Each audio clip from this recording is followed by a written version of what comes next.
What is manual handling? Manual handling can be described as any physical action that you have to take where you're supporting or transporting a load by hand or by using bodily force.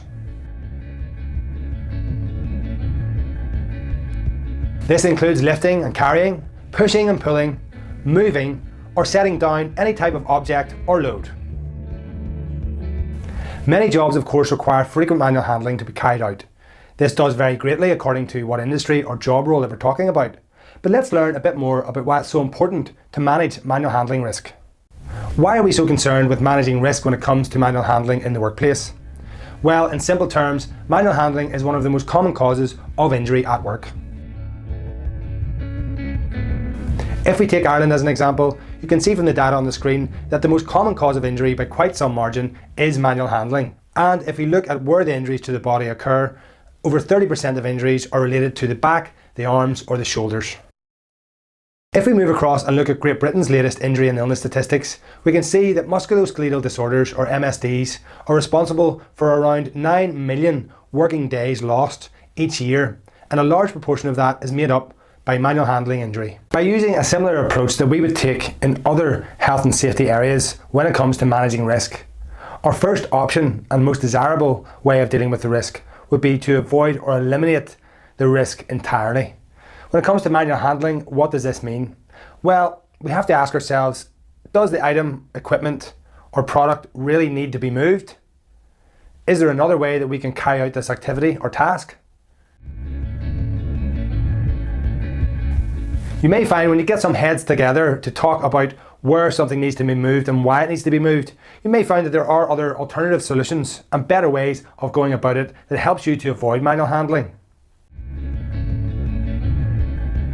Once we have limited the amount of movement of the materials, products, etc.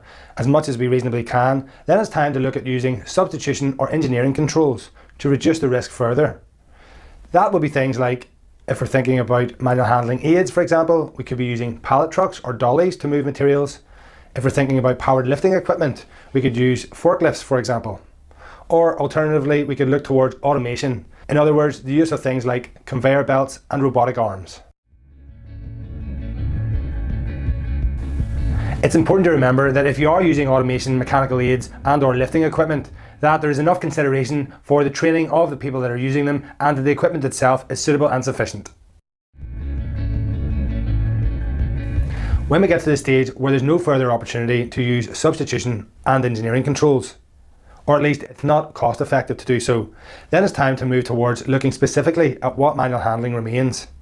We can perform a manual handling risk assessment and work towards reducing that risk of injury further.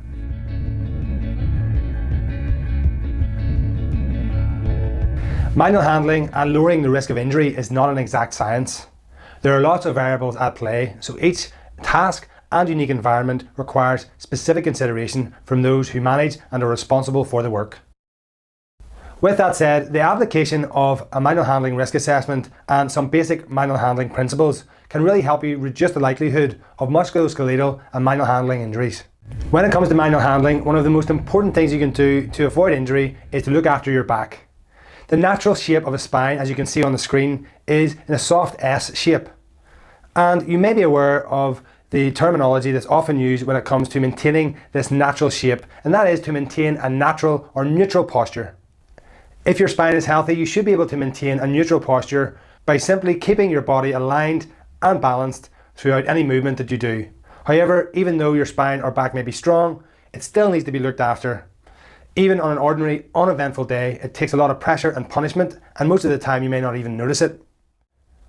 This means that it's really important for you to stay aware and conscious of how you sit, how you stand, how you move, and of course how you perform manual handling tasks, so we can make sure that you avoid both short and long-term injury. So the aim of the game is to start thinking more about your natural spine position and maintaining and trying to maintain that neutral posture as you go about your daily tasks. This means that your spine is in its natural aligned position and not twisted or bent in an awkward shape. Usually if you are in an awkward or non-neutral position, you will after a while start to feel some discomfort in your back. If you're sitting at a desk, for example, for too long, hunched over, you will feel discomfort after a while, and your body will be giving you signals with small levels of pain to try and move and shift into a different position. That's a good sign that you're not sitting with good posture. Of course, we understand that it's not natural to keep a neutral posture 100% of the time. What we're trying to do is minimise the amount of unnecessary stress on your upper body and to avoid incremental damage to your back, which may result in a more severe injury down the line.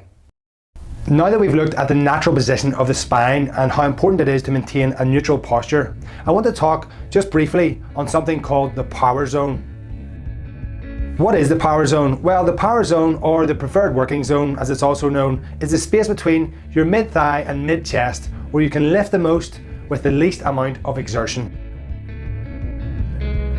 If the weight or load that you're lifting can be maintained and distributed within the power zone throughout the course of the lift, it makes it much easier for you to maintain a neutral posture to avoid overextending or twisting and therefore putting your back under stress.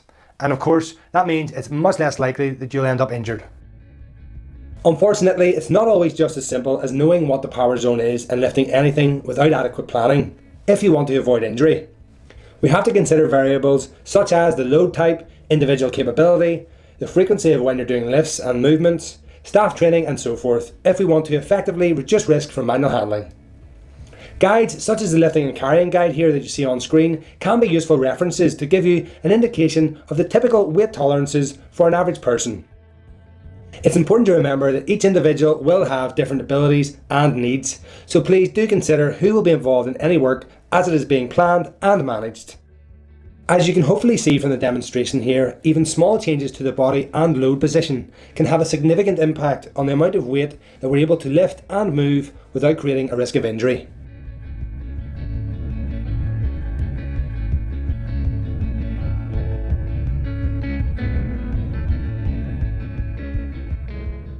When we talk about lifting within the power zone, what we're really alluding to is the use of the core muscles, as you can see on the screen here, the stomach muscles, and also your glutes, yes, your backside, your buttocks, and your upper legs.